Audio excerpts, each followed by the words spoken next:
Bien, bonjour, bienvenue sur ce plateau de Paris-Normandie en collaboration avec la ville de Val-de-Reuil qui nous accueille sur ce forum de l'emploi. On les remercie. 10e édition de ce forum de l'emploi, premier forum de l'emploi du département. Plus de 1200 offres disponibles au cœur, sur ce gymnase Jesse Owens, au milieu duquel nous sommes ici avec ce plateau de Paris-Normandie. N'hésitez pas, vous nous entendez là dans les enceintes, n'hésitez pas à vous rapprocher, à venir voir ce qui se passe au cœur de ce gymnase. Cette émission, elle est diffusée également en direct sur les réseaux sociaux, la page Facebook de Val-de-Reuil, puis vous pourrez la retrouver plus tard, mise en ligne sur le site internet de Paris-Normandie, parisnormandie.fr, sur nos réseaux sociaux ici. Alors cette émission, c'est une table ronde, une première table ronde consacrée à l'emploi des jeunes. Il y en aura une deuxième tout à l'heure à 14h, de 14h à 14h45, qui sera dédiée, elle, aux métiers de demain, aux filières d'avenir. Il y a beaucoup de stands ici sur ce forum de l'emploi qui sont concernés. Mais d'abord, comment favoriser l'emploi des jeunes? Pour en discuter autour de moi, 4 intervenants. Nathalie Roth, directrice territoriale déléguée France Travail pour l'heure. Bonjour. Bonjour, bonjour à tous. Philippe Moracchini, délégué général du dispositif Sans Chance, Sans Emploi. Bonjour, bienvenue. Bonjour, merci beaucoup. Thérèse Ozou, présidente du CFA de Val-de-Reuil, très présent là à notre gauche. Bonjour Thérèse. Merci, merci de nous accueillir. Et Jean-Philippe Doll, PDG du groupe Candor et président du MEDEF Normandie. Bonjour. Bonjour. Alors, comment favoriser l'emploi des jeunes? C'est une question vaste. J'ai envie de dire, il y a presque une réponse très simple. Il faut les envoyer chez vous, Thérèse Ozou, au CFA de Val-de-Reuil, puisque, si j'en crois vos chiffres, votre CFA, c'est un taux d'employabilité de 77% en moyenne à la sortie du diplôme. C'est bien ça, vous confirmez? Oui, tout à fait. 77%, c'est une enquête que l'on mène chaque année. C'est à 12 mois après la sortie du CFA. On est à 77% de moyenne sur les 3 dernières années. Et quand on fait l'étude uniquement des bacs pro et des BP, on monte à un taux de 86%. Il est important que nos jeunes intègrent le fait que quand on sort de CAP, il y a une employabilité qui est un petit peu inférieure. Mais on est sur des emplois, vous le savez, de territoire, des emplois artisanaux qu'on ne peut pas délocaliser. Donc ils trouvent très facilement du travail parce qu'il y a énormément d'offres d'emploi qui leur sont ouvertes à la fin de leur scolarité. Et d'ailleurs, on a la démonstration ici aujourd'hui pour votre CFA. Qu'est-ce qu'on peut dire sur aujourd'hui toutes les disponibilités, les offres qu'on peut retrouver sur ce forum? Écoutez, quel que soit, alors là nous avons un stand superbe, en effet, je remercie la ville de Val-de-Reuil, on est toujours très bien placé et avec tous nos métiers sont en démonstration, les 7 pôles. Nos jeunes sont déjà en emploi puisqu'ils sont avec un contrat de travail obligatoirement dans une entreprise pour rentrer chez nous. L'entreprise leur permet, ce contrat leur permet de découvrir vraiment le monde réel de l'entreprise et d'y apprendre entre autres les savoir-être. Chez nous, on va plutôt leur apprendre la technicité. Pour un boulanger, il va apprendre toutes les techniques pour fabriquer du pain, etc. Un fleuriste va apprendre à faire... Mais dans l'entreprise, en plus, ils vont devoir acquérir le savoir-être, se tenir, le respect, l'hygiène, etc. Donc, ils sont des valeurs quand même nécessaires. Ce qui fait que quand ils sont en fin de scolarité, avec leur diplôme, ils ont une formation très complète. Ils connaissent les deux, le monde de l'entreprise, et ils ont une formation réelle. Voilà. Nathalie Roth, ce forum, il est important puisque, en préparant cet échange tout à l'heure, vous me disiez qu'un levier majeur pour favoriser l'emploi des jeunes, c'est ces rencontres directes, vraiment rencontres entreprises et futurs salariés. Oui, tout à fait. On le voit, on parlait du stand tout à l'heure et des démonstrations. C'est vrai qu'il n'y a rien de tel pour parler des métiers que ceux qui les pratiquent. Et ça, on parle parfois de métiers sur lesquels on peut avoir des difficultés pour attirer des jeunes. Maintenant, le meilleur moyen de les attirer, c'est de leur donner envie. Et leur donner envie, c'est de faire voir effectivement comment les uns et les autres sont passionnés par leur métier. Les métiers que l'on dit les plus a priori, les plus éloignés pour certains, en fait, finalement, c'est là où on a aussi des métiers passion. On voit les les artistes que sont effectivement les pâtissiers chocolatiers, on voit effectivement la passion de ceux qui sont les mains dans la mécanique. On voit bien que là, le contact direct, c'est ce qui nous permet d'aller le plus facilement convaincre les jeunes et les moins jeunes d'accéder à des formations ou de rentrer dans l'entreprise. Et ça, c'est vraiment un des points clés. Ce ferme le permet et on a effectivement toutes les modalités qui peuvent le permettre. Ce contact direct, c'est précisément le job de l'association Sans Chance, Sans Emploi, représentée ici par Philippe Moracchini. Alors vous êtes le délégué général donc au niveau national. Merci d'être parmi nous ici à Val-de-Reuil. Philippe Moracchini, déjà rappelez-nous ce que c'est ce dispositif Sans Chance, Sans Emploi, comment c'est né, avec quel objectif ? Alors, Sans Chance, Sans Emploi est né déjà il y a 21 ans maintenant, de l'initiative d'une grosse entreprise qui s'appelle Schneider Electric et de son PDG à l'époque Henri Lachmann et de Jean-Louis Borloo, notamment dans un des quartiers prioritaires de la politique de la ville à Chalon-sur-Saône. Avec cette intuition de se dire que les jeunes, et c'est né d'un constat aussi, que les jeunes de ces quartiers ont un taux de chômage plus important, parfois même à diplôme égal ou même à compétence égale que les jeunes dans la ville elle-même. Et donc, c'était aussi le moment où l'enjeu était de se dire comment on arrive à réunir des structures privées telles que les entreprises avec des structures publiques de l'emploi pour qu'ensemble, ils apprennent à travailler, chacun avec leurs compétences, pour développer cette capacité à accompagner plus de jeunes vers l'emploi. C'est comme ça qu'est né Sans Chance, en se disant on va accompagner les jeunes, on est un réseau de et dans l'entreprise, et en fait on va permettre à des jeunes qui ont sur des qualifications Bac-5, Bac+5, de pouvoir être complètement dans la rencontre de l'entreprise, dans cette partie humaine, permettre à l'entreprise et aux collaborateurs de l'entreprise de découvrir au-delà d'un CV ce qu'est la personne, ce qu'est le talent, pour se donner envie, en tout cas, de recruter et d'aller plus loin et permettre aussi aux jeunes de découvrir que finalement, dans l'entreprise, c'est des personnes, des hommes et des femmes comme vous et moi, accessibles et qui peuvent permettre de développer un certain nombre de savoirs et d'aller plus loin dans l'emploi. Alors pour ça, il faut que les entreprises jouent le jeu. Jean-Philippe Dole, vous êtes président du MEDEF Normandie, mais il faut dire aussi que vous êtes ici un chef d'entreprise local à Val-de-Reuil avec le groupe Candor. Est-ce que vous êtes attentif justement à l'emploi local des jeunes, y compris, on sait qu'il y a beaucoup de jeunes ici qui sont issus des quartiers prioritaires de la ville. Est-ce que c'est un sujet sur lequel vous êtes très attentif ? Alors, au niveau de Candor, d'abord, je suis très heureux d'être dans cette table ronde parce que je connais à peu près tout le monde. Et on a été, alors jusqu'à il y a très peu de temps, très engagé depuis 10 ans dans le cadre de Sans Chance, Sans Emploi. On est très en lien, évidemment, aussi avec France Travail. Et on ne saurait quoi dire du boulot qui est fait au niveau du CFAI de Val-de-Reuil avec Thérèse et Patrice, son directeur général. Donc nous, on est très engagés sur ces sujets d'emploi parce que c'est d'abord, d'un point de vue sociétal, on estime que c'est extrêmement important de faire en sorte qu'on ait le maximum de jeunes qui arrivent à trouver un emploi, mais un emploi qui les intéresse, sur lequel ils vont se positionner, ils vont se projeter sur l'avenir. Et puis évidemment aussi, d'un point de vue économique, on connaît la pyramide des âges qu'on a à peu près tous dans toutes nos entreprises. On sait qu'on va avoir beaucoup de départs à la retraite avec le fameux papy boom qui est en train d'arriver. Donc il faut absolument qu'il y ait une adéquation. Là, je pense qu'on va être bien d'accord avec France Travail.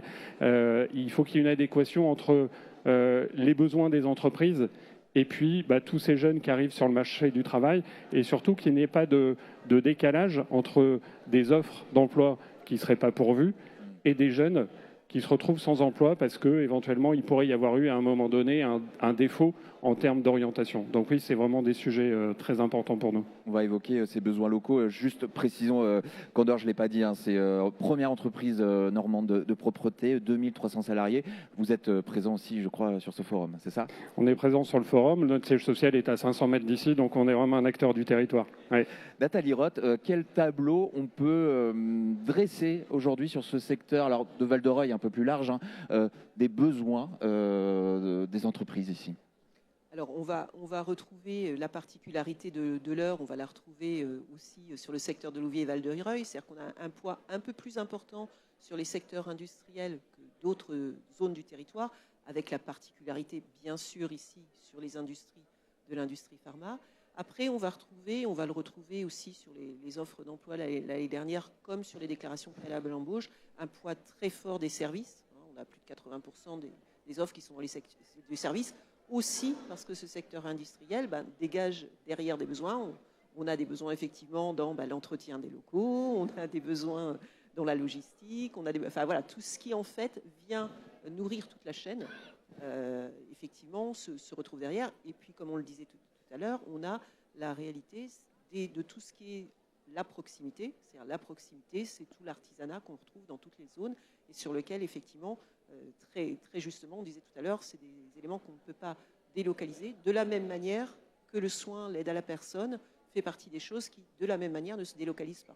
Donc, si j'avais à résumer, je dirais la particularité industrielle, dont la pharma, tout ce qui va nous permettre de travailler toute la chaîne derrière, que ce soit la logistique, que ce soit tout ce qui suit les services, et puis tout ce qui ne se délocalise pas, l'artisanat d'une part et l'aide à la personne d'autre part. Ah, Nathalie, parlez bien dans le micro, on ne vous entend pas très très bien, parlez pardon. vraiment bien dans le micro. Thérèse Ozou, vous parliez justement d'emplois non délocalisables.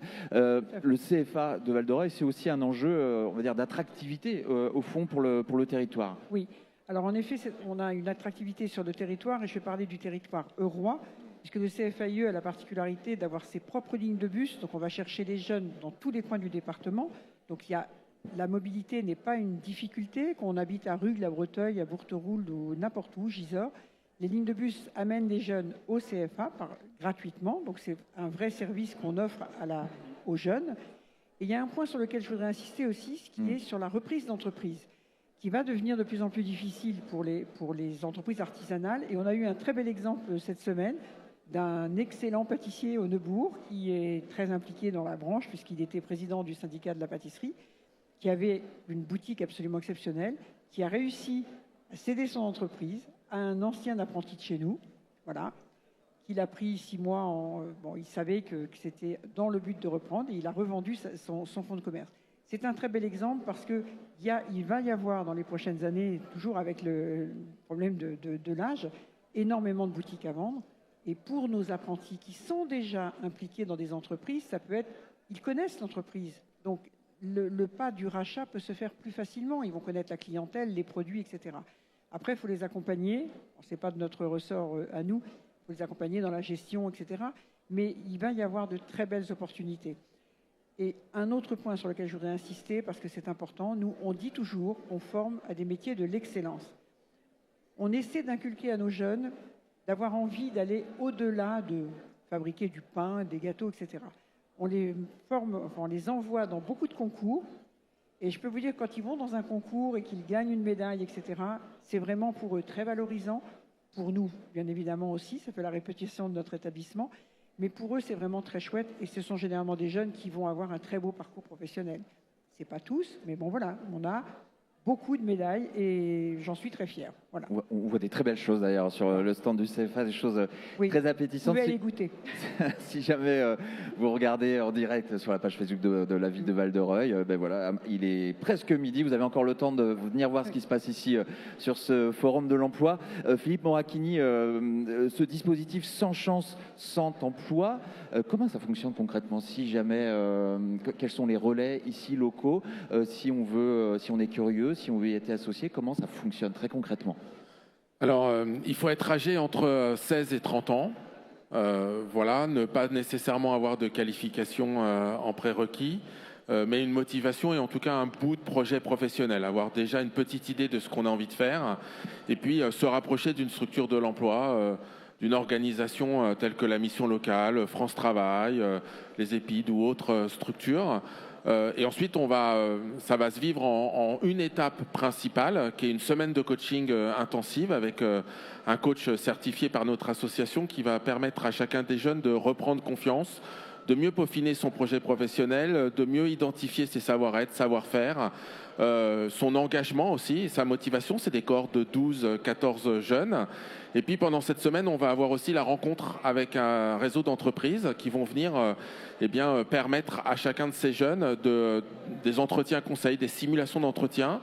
C'est peut-être finalement le seul moment où les collaborateurs d'entreprise vont pouvoir expliquer aux jeunes pourquoi on ne le prendrait pas et lui donner les conseils. C'est peut-être le seul moment d'ailleurs où le jeune va entendre pourquoi on ne le prendrait pas et quels sont les axes d'amélioration. Tout ça va être retravaillé avec le coach. Et ensuite, la phase finalement importante, c'est le pitch final où le jeune va venir devant un réseau d'entreprises se présenter qui il est, son parcours, ses besoins. Ça, c'est un exercice difficile, hein. On n'est pas tous capables de pouvoir devant 20, 30 entreprises venir tout seul se présenter. Et ensuite, le réseau d'entreprises est là pour permettre à chacun des jeunes dans cette rencontre de pouvoir soit ouvrir leur réseau, soit leur proposer un job, soit des immersions, soit venir découvrir un peu plus le métier que le jeune a envie de faire. Je finirai juste pour dire que l'engagement sociétal est hyper important et on a une responsabilité forte en termes d'entreprise, en termes d'acteurs locaux sur cette question-là. Et qu'on permet quand même aux entreprises aussi de changer leur regard sur l'emploi, aux jeunes de changer le regard sur l'entreprise. Et aujourd'hui, ce n'est pas pour rien qu'on arrive à 80% de taux de sortie vers l'emploi durable. Si vous voulez trouver toutes les informations sur ce dispositif, vous avez évidemment un site internet où vous pourrez trouver aussi tous les éléments nécessaires. Jean-Philippe Dole, je vais revenir vers vous, mais je vais juste m'arrêter en route auprès de vous, Thérèse Zouzou. Juste une parenthèse, c'est fini l'époque où le CFA c'était un peu considéré comme une voie de garage. C'est définitivement terminé, ça? Je crois que c'est définitivement terminé parce qu'on a des très beaux parcours, c'est ce que je vous disais, et on ne peut pas... dire que ces jeunes-là vont être en échec, enfin, voilà, c'est vraiment, on arrive à les intégrer dans des emplois, et des emplois, je répète, durables et des très beaux métiers. Un jeune qui rentre par exemple en CAP boulanger et qui va faire 7 ans chez nous, qui va aller jusqu'au BTM pâtissier, avec son BTM pâtissier, c'est d'un niveau Bac+2. Alors oui, c'est un diplôme de la branche, mais bon, il n'est pas dévalorisé pour autant, et ça leur permettra de reprendre des entreprises. Donc il faut arrêter de penser que l'apprentissage c'est pas une voie de garage. Et puis, même si chez nous on ne le fait pas, mais on a des Bac+4, Bac+5 qui sont en apprentissage. Chez nous quand même, on a 2 BTS. Un BTS qui est ouvert depuis 2 ans, qui est le BTS coiffure, donc qui permet plutôt, après l'apprentissage de la coiffure, de gérer le salon de coiffure, c'est autre chose. Et on ouvre au mois de septembre, appel à candidature aux entreprises, on ouvre un BTS tourisme. Tout le monde parle de l'attractivité du département. Eh bien, allez-y, les acteurs. Nous avons des candidats. Voilà, on a déjà une quinzaine de candidats repérés. C'est à nouveau une nouvelle formation. Il faut y aller. Je vais préciser une autre chose que l'on fait aussi au CFA, qui est un peu exceptionnelle, c'est qu'on ouvre nos jeunes vers l'international. Dans le cadre d'Erasmus, on essaie de les envoyer à l'étranger, soit en groupe une semaine, une classe entière, ou alors 3 semaines en immersion. Ça leur permet de découvrir, c'est pas pour qu'ils aillent travailler à l'étranger, mais pour qu'ils reviennent avec d'autres acquis, d'autres expériences. Généralement, ils n'ont jamais pris l'avion, ils ne sont pas sortis de chez eux. Je peux vous dire que quand ils reviennent, il y a des pépites dans leurs yeux. Voilà. Erasmus, c'est pas que la fac. Jean-Philippe Dole, je le redis, vous avez là une double casquette, hein, chef d'entreprise ici localement et président du MEDEF Normandie. Sur tout ce qui se dit là depuis tout à l'heure, quelle est la vision du représentant du MEDEF ici dans la région sur ce qui est fait, sur ce qui existe pour favoriser l'emploi des jeunes? Là, on a le dispositif Sans Chance, Sans Emploi. Est-ce qu'aujourd'hui, il faut aller toujours plus loin, j'imagine? Quelle est votre vision sur ce sujet? Alors, la vision, déjà, une première stat nationale qui est importante à avoir en tête, c'est que en France, on a 16,7% de la tranche 20-24 ans qui est soit sans emploi, qui est sortie des études ou qui est sans formation. 16,7%, c'est quasi un record au niveau de l'OCDE. Par comparaison avec l'Allemagne, c'est 2 fois moins.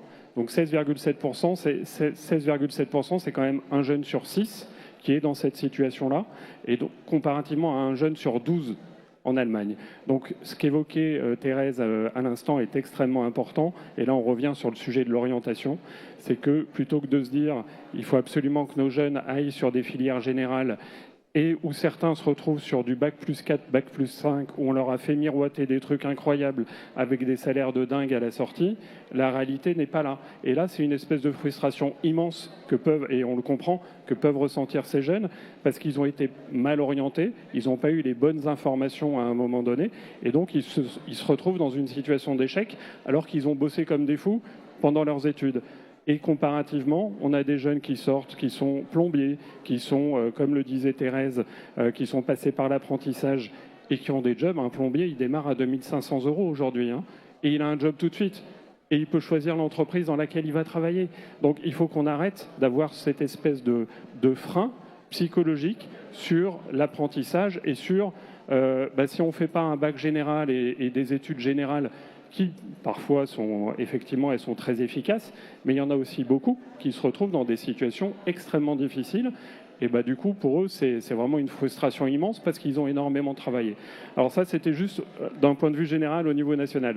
Au niveau régional, par contre, et le fait d'avoir cet écosystème qui fonctionne très très bien ensemble, on a de très belles statistiques au niveau régional sur notamment, c'est vraiment un fer de lance du MEDEF, c'est les stages de seconde. Les stages de seconde, on est la région en France sur laquelle il y a eu le plus de placements de jeunes en stage de seconde. Et ça, c'est super important parce que ça commence à leur donner aussi une vision de l'entreprise. Donc cette obligation qui a été faite, qui est relativement récente, au niveau des stages de seconde, on l'a prise à bras-le-corps avec l'ensemble des acteurs économiques et on arrive à 83% de jeunes placés. C'est déjà beaucoup. Et c'est nettement mieux. On est les premiers en France au niveau de la région Normandie. Donc ça veut bien dire qu'au niveau des acteurs économiques, ça fonctionne bien. Ça ne veut pas dire qu'on ne peut pas faire mieux et on va faire en sorte que ce soit encore plus que 83%. Vous parliez des freins psychologiques, Jean-Philippe Dole. Quel constat vous faites, vous, Nathalie Roth, sur les... Puisqu'on parle de favoriser l'emploi des jeunes, il faut forcément aussi évoquer ce qui le freine aujourd'hui. Qu'est-ce que vous identifiez comme éventuel problème aujourd'hui ? Alors, on va le prendre par le verre à moitié plein, c'est-à-dire que je vais rebondir sur la continuité. J'ai rapproché de trop. Si je fais le pendant avec les jeunes au collège, ce qu'on pose là, c'est la nécessité de découvrir l'entreprise. Et on va trouver la même chose sur ceux qui sont sortis des dispositifs scolaires, qui n'ont pas forcément aujourd'hui la bonne vision de ce que peut leur offrir les entreprises du territoire. Et l'un des premiers freins, c'est la connaissance, déjà. La connaissance de ce que peut offrir le territoire en termes de métiers et de ce que sont les métiers. Parce que la plupart du temps, si vous interrogez les jeunes, ils n'en connaissent pas un dixième des métiers possibles. Donc déjà, c'est faisons-leur découvrir les opportunités des territoires, ouvrons les portes des entreprises, et beaucoup d'entreprises sont investies pour le faire. Favorisons les rencontres, donc ça peut être des visites d'entreprise, ça peut être des immersions en entreprise. Donc effectivement, au-delà des périodes scolaires, pour le jeune adulte qui démarre et qui a besoin de confirmer un projet ou découvrir quelque chose, là, l'immersion, la connaissance du métier est un des premiers éléments qui permet déjà de faire un bout du chemin. Donc ça, c'est une première chose. Après, on a la particularité d'être dans l'heure. Donc là, sur le secteur entre Louviers et Val-de-Reuil, on a la capacité, peu ou prou, à pouvoir se déplacer, mais on voit qu'on a très vite cette problématique-là qui peut apparaître parce qu'on peut avoir effectivement des horaires sur des sites industriels ou sur de l'artisanat qui ne correspondent pas forcément à des possibilités de transport en commun, etc. Donc on sait qu'on a cette problématique-là. Après, sur la problématique de la qualification, qui peut être une problématique d'adéquation effectivement entre le besoin de l'entreprise et le profil du jeune, j'ai envie de dire que si le jeune est intéressé et qu'il a envie, que la rencontre s'est faite, après la capacité à l'accompagner et à le former, on trouvera la solution. Donc la formation peut être un levier, l'écart de compétences peut être une difficulté, mais si déjà on a l'envie des deux côtés, on va pouvoir l'accompagner. Et vous, Philippe Moracchini, qu'est-ce que vous constatez aujourd'hui comme marge de progression, au moins? Pas forcément d'obstacles, mais en tout cas au moins de marge de progression. Déjà, je vous dirais que je pense qu'il faut qu'on arrête d'avoir un certain nombre de préjugés sur le fait que, en fonction de là d'où vient la personne, quelles que soient ses origines, ça enlèverait un bout de talent ou un bout de compétence ou un bout d'engagement. Et que du coup, il faut déjà qu'on sorte et qu'on regarde la personne telle qu'elle est, et qu'en effet, un certain nombre de jeunes, même s'il vient de quartier ou avec une adresse, un prénom ou un nom qui peut être différent, c'est pas ça qui doit empêcher d'aller à la rencontre et de se dire qu'il y a un talent et un engagement qui peut être derrière. Je regardais là pendant qu'on discutait, tous les jeunes qui sont sur le CFA, là, enfin, il y a une espèce de fierté de montrer à l'extérieur ce qu'ils sont capables de faire. C'est quelque chose jamais qu'ils n'auraient pu penser, peut-être de là d'où ils viennent à un moment donné. Donc c'est cette capacité de donner cette chance, sans chance, à l'ensemble de ces jeunes. Et je crois qu'à travers ça, on arrive aussi à changer le regard de l'entreprise, à changer le regard de l'emploi au sein de l'entreprise, en se disant qu'au-delà du CV, c'est la personne qu'il faut qu'on regarde et que finalement, ce qui est plus important, c'est l'engagement, c'est ce que la personne est et qu'en effet, s'il y a une envie d'y aller, on va lui payer la formation, on va l'aider à grandir, on va l'aider à aller plus loin et que finalement, le plus important, c'est la motivation, l'engagement et ce qu'elle est au plus profond. Jean-Philippe Daul, vous acquiescez à ce que dit Philippe Moracchini? Complètement en phase avec ce qu'il dit. Nous, on est très orientés, alors au niveau de mon entreprise, sur le fait d'accueillir des personnes de toutes origines, de tous les quartiers, des personnes qui sont, réfugiés. Donc on fait en sorte de leur donner la possibilité d'avoir un job. C'est pas toujours simple, notamment parfois quand on entend certains messages et un contexte politique un peu particulier. Nous, on le fait parce qu'on en a envie et parce que ça correspond à nos valeurs. Mais encore une fois, d'un point de vue économique, c'est totalement contre-productif d'imaginer qu'il faudrait arrêter sur un sujet comme celui de l'immigration, par exemple, de bloquer les frontières, parce qu'on va avoir besoin, de toute façon, compte tenu de la pyramide des âges.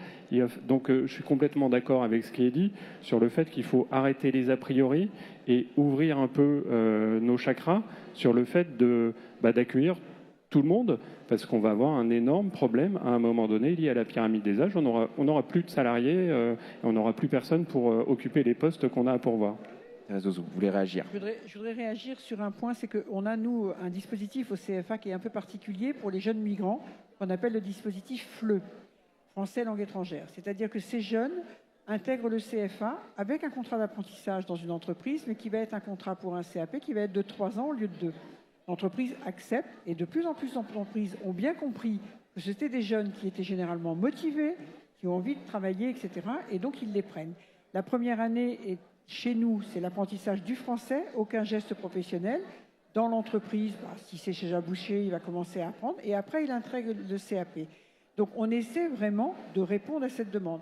Et je précise également, parce que je pense que ça peut être intéressant, on a ce qu'on appelle maintenant des parcours individualisés. C'est-à-dire que vous avez un bac général, et puis finalement, vous vous apercevez que ce n'est pas ça que vous vouliez faire.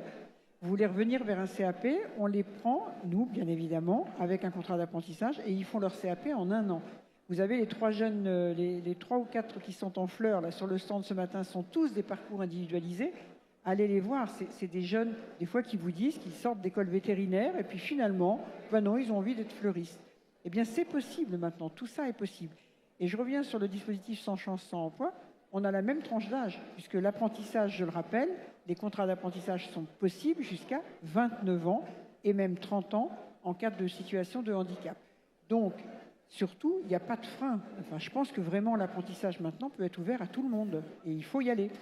Permettez-moi quand même cette question, Philippe Moracchini. Vous aussi, pour vous, Nathalie Roth et France Travail, dispositif sans chance, sans emploi, est-ce que en multipliant les entrées, les dispositifs, vous créez aussi un peu de confusion? Est-ce que finalement il faut que le chemin, est-ce que le chemin n'est pas trop compliqué parfois ou pas suffisamment clair en tout cas?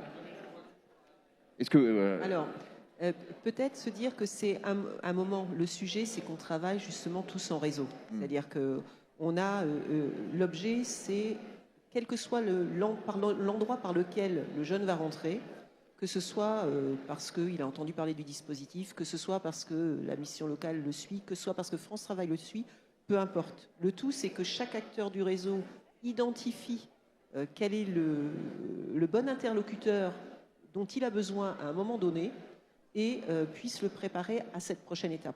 Et effectivement, on a des relations régulières et sur le secteur de Louviers-Val-de-Reuil particulièrement, il y a des personnes des jeunes qui sont adressés vers le dispositif à un moment de leur parcours où ils sont prêts à être sur ce moment-là un petit peu conclusif, où il faut qu'ils aient l'opportunité de rencontrer des entreprises et qu'ils ont besoin d'être un petit peu boostés. Et là, ça leur permet de trouver cette dynamique supplémentaire-là pour conclure le parcours.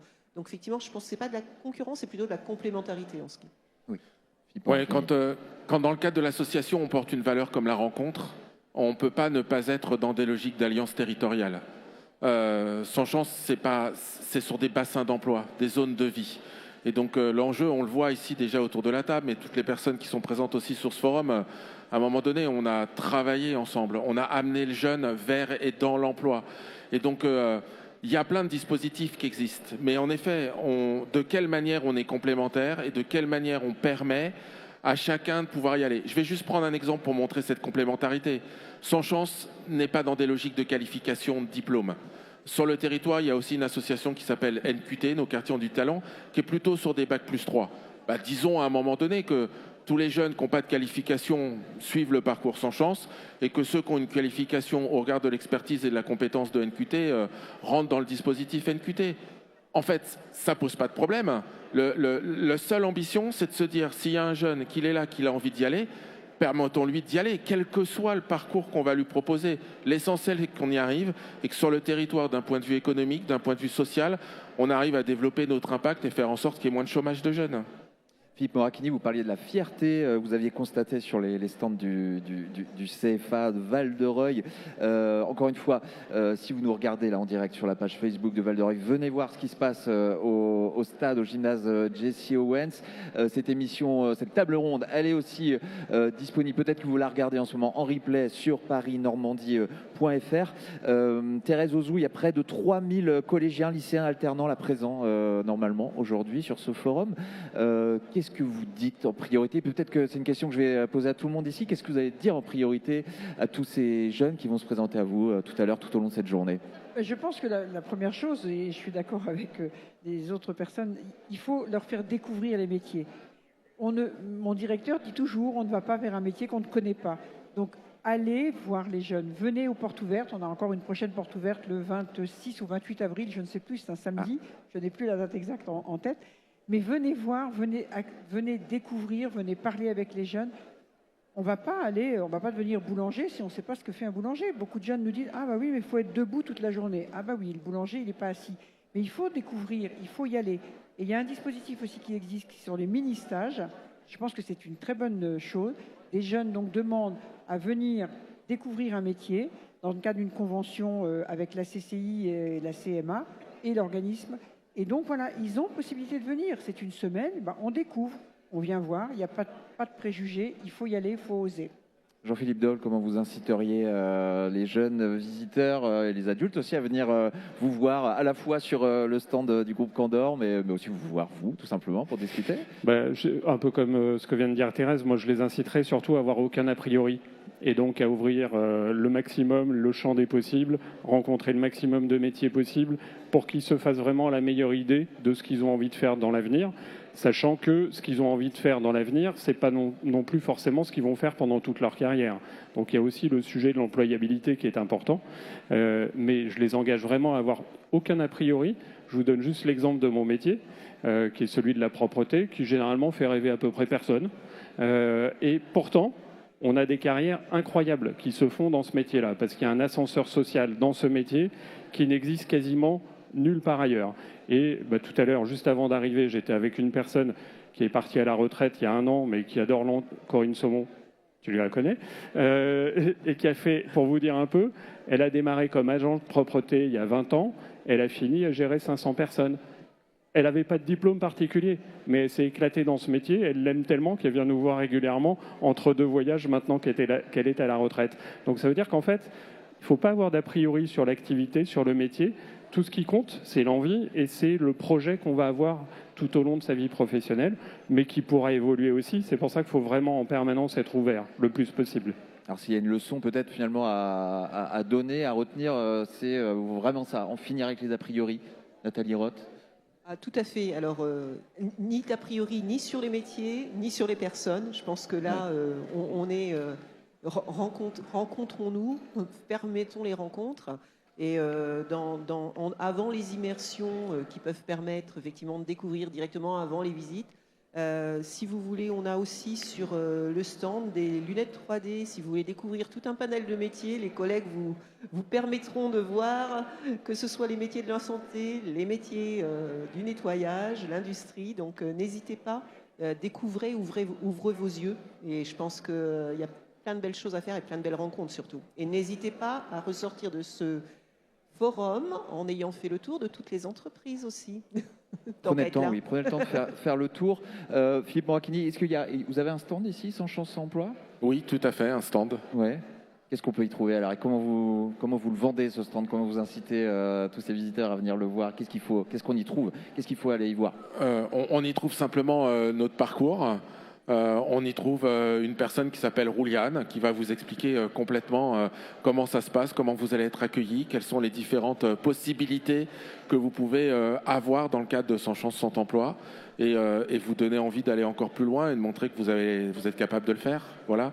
Je voudrais juste dire par rapport à la question que vous avez posée, c'est que je reste persuadé que toutes les personnes qui sont sur les stands sont dans une logique de bienveillance. Et donc aux jeunes, aux personnes qui sont là, qui recherchent un job ou qui veulent juste se renseigner, je leur dirais, n'hésitez pas à aller dire bonjour, tout simplement, et vous verrez que finalement, vous aurez un sourire et vous allez être accueillis en toute bienveillance, au-delà des craintes que vous pouvez avoir. Je confirme, tout le monde est bienveillant ici. On remercie encore une fois la ville de Val-de-Reuil et tous les participants ici pour leur accueil. Thérèse Ozon, on a commencé par vous. Je vous propose qu'on termine avec vous. Un petit mot de la fin pour conclure cette table ronde. Le petit mot de la fin, merci déjà de valoriser l'emploi des jeunes parce que je pense que c'est très important. Et je vais lancer un appel. Nous avons actuellement dans notre fichier 180 jeunes qui cherchent des entreprises pour un contrat d'apprentissage en mécanique. Et il y a une grosse pénurie d'entreprises de mécanique qui prennent des apprentis. Donc voilà, c'est vraiment important pour nous. On a un vivier de jeunes qui sont prêts à partir dans l'emploi. Les métiers de la mécanique évoluent beaucoup, vous le savez, il y a plein de choses différentes du CAP, du BP, du bac pro. Des formations post-bac, il faut vraiment que les entreprises se mobilisent pour recruter ces jeunes-là parce que s'ils ne les recrutent pas aujourd'hui, dans quelques années, ils n'auront plus de mécaniciens, ça c'est à peu près certain. On va en parler, Thérèse, on va les mobiliser, les boîtes. Merci. Donc il faut des entreprises de mécanique. Ok, eh bien écoutez, l'appel est lancé, on espère surtout qu'il va être entendu par beaucoup de monde. Merci à tous les quatre d'avoir participé à cette première table ronde Paris-Normandie en collaboration avec la ville de Val-de-Reuil, ici en direct sur Facebook et puis à retrouver en replay sur parisnormandie.fr. Merci, bon forum à tous les quatre et on se retrouve tout à l'heure, deuxième table ronde qui sera consacrée aux métiers d'avenir, aux filières de demain. Rendez-vous à 14h tout à l'heure, toujours ici sur ce forum de l'emploi de Val-de-Reuil.